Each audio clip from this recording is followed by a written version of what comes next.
What it do? What's up? What it do? You're watching Alexzae on YouTube. Mwah! Even though you're all alone when I am gone, I just want to keep you warm. I'm coming back, I wanna touch. Yeah, I'm so far away, I'm so, I wanna touch. Yeah, I'm so far away, I'm so, I wanna touch. Welcome back to my channel. A long time no see. I feel like I haven't filmed a sit down video in so long, and I say that every time it's time to film a new sit down video, but I'm for real. I have like a lot of sit down videos to film, so it won't be a long time no see next time. But from the title of today's video, you guys already know what the video is about. I will be taking you from the start of my hair care and hair journey to now. And I get a lot of questions about my hair and about my curly hair, and I don't really come on the cam with my hair straight, so y'all already see my hair is straight in a sit down video. Like, wow. So without further ado, let's just get right into the video.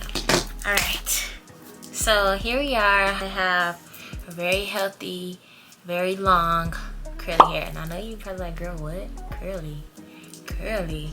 Yes, my hair is straight right now because I do have a silk press, but normally in my everyday habitat my hair is curly. Let's just start at the beginning of my hair care routine. I always grew up with like sort of long hair. I was never bald head. I was never like, I always had long hair. Oh, I need to scoot to one side so I can show the pictures and everything in the video. So I was never bald head. I always had long pretty hair. When I was younger, the hairstyle I used to wear, I used to always wear ponytails with borets and balls at the top, whatever, all type of ponytail hairstyles. And I used to get my hair hot comb when I got my ponytails with Magic, or I use Mark's grease. That had my hair flowing and growing. So I've always had nice, pretty long hair, except I didn't have natural hair. Like, I used to get my hair hot comb and pressed whenever I got my hair done, really. So I think I got my hair done like every other week. So every other week going in with the hot comb. So my curl pattern has never made its full debut. I'm gonna get to where it started and has continued to make its full debut. So I grew up wearing ponytails, and then I got my first perm. Woo, don't even get me started. I don't know whose idea, whose I don't know. I was young, but I remember getting my first perm, and I was so excited. Like, girl, the girls ain't got this. And the perm, I just didn't have a good reaction to the perm, but I'm gonna get there. In 6th grade, so that's when I started wearing sew-ins, which now that I look back, it's like, wow, girl, what? So I used to wear sew-ins 6th, 7th, and 8th grade, and yeah, all my hair fell out because I literally was wearing sew-ins and braids and just different things of that sort.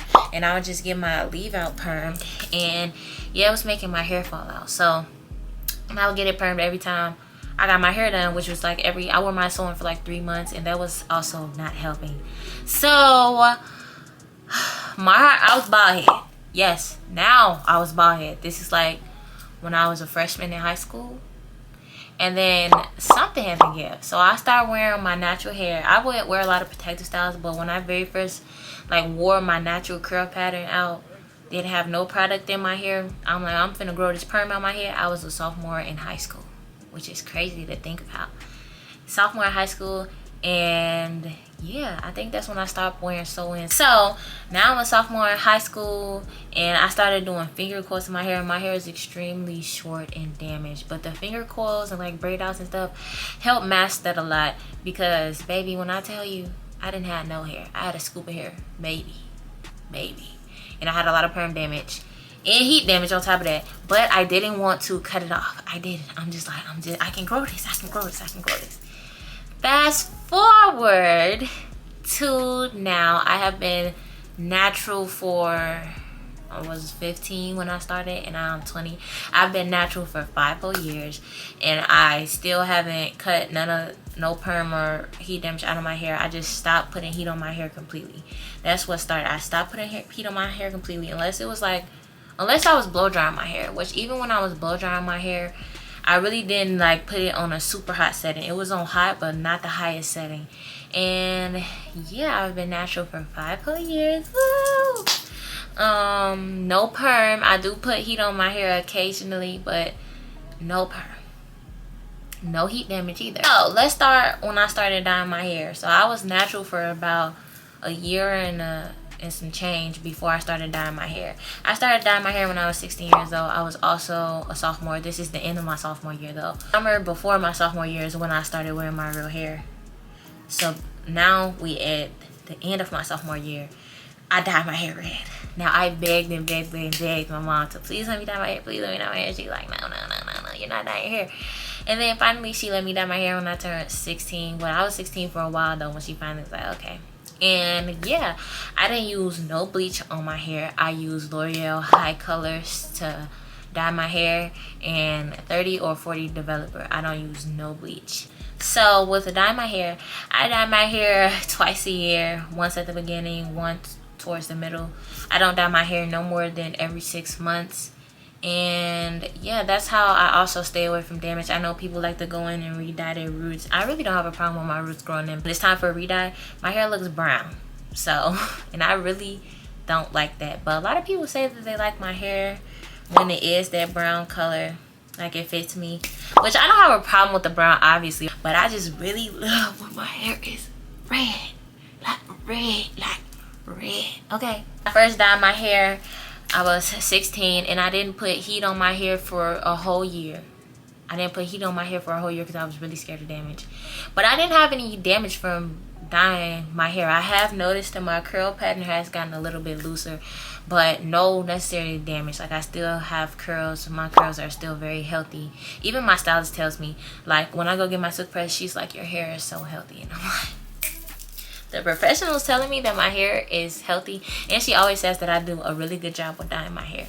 Even though this time I really felt like, I don't know, I tried a new developer and it kind of threw me off. Y'all see this? It's a little bit dark at the top, which usually my hair, it'd be all one color. I don't play that. When I dyed my hair, I was still very much natural. I just really wanted red hair. Ever since Rihanna had red hair, okay? I've wanted red hair. I always thought that was so cute and like, oh my goodness. So I've had red hair for 4 years. So I dyed my hair in May of 2021 and it's March of 2025. So I've had red hair for about 4 years now and I love it. I love having red hair so much. I don't think I'll ever go back to my natural hair color or go back dye my hair black until I can see like, oh yeah, it's taking the toll on my hair. I was, when in the very beginning when I first dyed my hair, I was washing my hair every week and just doing different things that I just trying to get the groove of how I wanted my hair. And you know, as the time goes on, I have tweaked my hair care routine, tweaked different things, done different things. So now my hair care routine, I do wash my hair every other week. The week that I don't wash my hair, I use my rosemary water just to keep it hydrated, and that is a big reason why my hair has grown so long and healthy. Rosemary water, and if you guys want a separate video on how I make my rosemary water and my rice water, I would be glad to show you guys. Those two go hand in hand. And I started doing rice water right after I became natural, so it was at the beginning of 2021, and I just started rosemary water this year. So my rosemary water hasn't been in effect that long, but I still have noticed like a big difference. So the off week that I'm not washing my hair, I make sure I go in and like wet my hair with my rosemary water and twist it, braid it, do whatever I have to do just to let that sit and saturate my hair. And after I'm done with my rosemary water, I also go and oil my hair. So when I do wash my hair lasts me about 10 days. I want to say my hair still looks good for, I could get 10 days out of my hair. And then the rosemary water is just to carry me over till wash day, which is day 14. My wash routine, I am going to be dropping a in-depth wash routine, curly hair routine soon as well. Another tip that I use little to no heat when it comes to my curly hair. I get silk presses. It's once a year. I used to get it twice a year. Every time I dyed my hair, 2 weeks later I would get it silk pressed, but I noticed that it was, my curls weren't bouncing back like I needed them to. So now I only do once a year. Once a year I do a silk press, and that's solely to get my ends clipped. I do that just to go and get my ends clipped, to get a trim, That's the main reason that I do that. And I feel like if you have curly hair, you need to stretch your hair out. And you could do this with a just blow drying, but getting my hair all even. I also have a curly cut, so when it comes to my hair, my curly hair is split into layers. So obviously you can see that with my straight hair as well. You can see the layers. So like I mentioned, in between my washes, the off week that I'm not washing my hair, I do the rosemary water, and I already explained that to you guys. I also only sleep, y'all can't see them because I have decorative pillows on top of that. I only sleep with a silk bonnet and silk pillowcase when I am wearing my curly hair. Let me rephrase: silk bonnet, silk pillowcase. I don't sleep with no other pillowcase, and it has helped my hair tremendously. Even if I don't go to sleep with my bonnet on, because sometimes when it's like closer to my wash day, I'll just put my hair in a ponytail or a bun, a high ponytail or bun, and I go to sleep just because I don't want to wear my bonnet. And I do that a lot, but I don't have any hair loss, any hair shedding, because I sleep on a silk pillowcase. So when I say silk pillowcases, this is what I mean. This is one of my pillowcases. I have my black pillowcases on right now. These are my pink ones, silk/satin. And then here is the scarf that I use. Once again, silk/satin. And then here is my bonnet that I use, silk/satin. So if you guys don't have silk and satin pillowcases, things to help your hair, I also recommend, if you wear do-rags with your protective styles or in general, make it satin or silk. It's going to reduce hair loss and also reduce hair breakage as well. So when it comes to how I keep my hair moisturized, I told y'all with the deep conditioners, regular conditioner, hair mask, and then how I style my hair as well. My hair is moisturized, I would say, like for at least a week. And then anything else, when it comes to after the first week, during the second week is when I pay more attention to my hair and keeping the moisture in my hair. 'Cause the first week, my hair is moisturized, like for the whole first week. I think 7 to 10 days, I want to say my hair stays moisturized. But when I notice it is a little bit drier, I just refresh my curls with a little bit of water, because the product is already in there in oil. To take the time to get to learn and know your hair. I've spent 5 years getting to know my hair, getting to know what my hair likes and what my hair doesn't like, and that's how I've kept it curly, no damage, and healthy. You know, growing up a black girl, you getting your hair pressed, permed, whatever's easier to be managed. So when I did get to a certain age to where I'm like, okay, I want my hair to be a certain way, I took the time, researched, and voila, here we are today. So as far as other things I do to keep my hair moisturize, every other month, protein treatment every other month, and then a bond treatment every other month. So that's about 8 weeks. So I make sure that I do me a protein treatment from like, I want to say 8 to 12 weeks, maybe 12 weeks if I'm really stretching it. But protein treatments are definitely needed for your hair. And after my protein treatments, I notice my hair is so defined and like the moisture just seeps into it. Protein treatments, same with bond treatments. Protein treatment 1 month, bond treatment the next, and I just switch off like that. Also dust my ends every 4 months, so 3 times a year. Once my stylist does when I do my silk press, but the other 2 I just go in, and while my hair is curly, once is when my hair is curly, once is when it's blow dried, and I just cut like a half of an inch off. Not even that, maybe like a centimeter. It's not a lot, but you have to go through and dust your ends so that your hair can just grow. Get those dead ends out the way, your hair can grow and flourish. And I know a lot of people don't like cutting their hair, but if you start off and do little by little at a time, you won't need a big chop every time. So I highly recommend getting trims, dusting your ends, just to get those split ends and dead ends out the way to make room for the new hair that you are growing. Because if you don't trim your hair, it's going to continue to split up the hair shaft and your hair is going to fall out and it's not going to grow. So yeah, make sure you get your trims.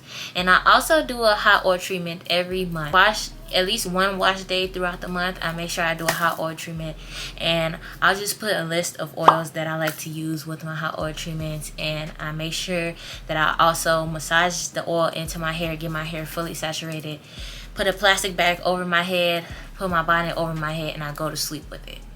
I've started to now go to sleep with my hot oil treatments in my hair, and I've noticed a tremendous difference. So I do those about every month.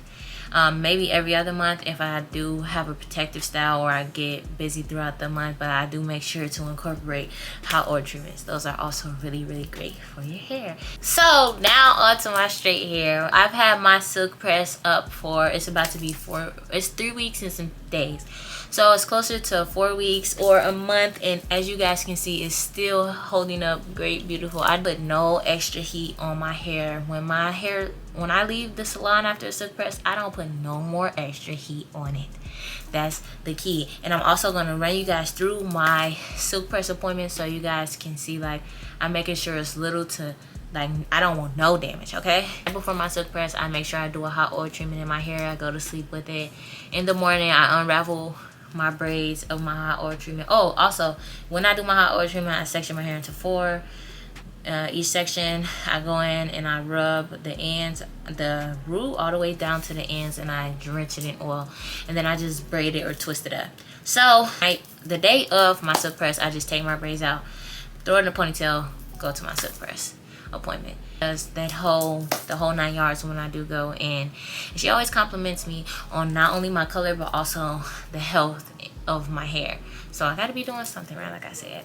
So she does wash my hair, deep conditions it. Then I go sit under the dryer with this leave-in treatment she has for my hair. And then when we go to her, use this heat protectant.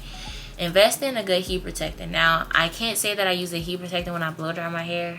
I probably should start, but I really don't notice any damage because I rarely blow dry my hair. If I am doing a protective style, I do blow dry my hair, but majority of the year, I want to say about 85 to 90% of the year, I'm wearing my curly hair. So I don't really have protective styles to even have to blow dry my hair. So majority of the time, I'm wearing my curly hair. So I don't even have to worry about no blow dry, but she does use heat protectant because I am putting like direct heat, a flat iron on my hair. The key to a good silk press is a good blow dry. It starts with the blow drying process. You have to believe me. Go in with that paddle brush and that blow dryer, high heat, blow dry and paddle, blow dry and paddle.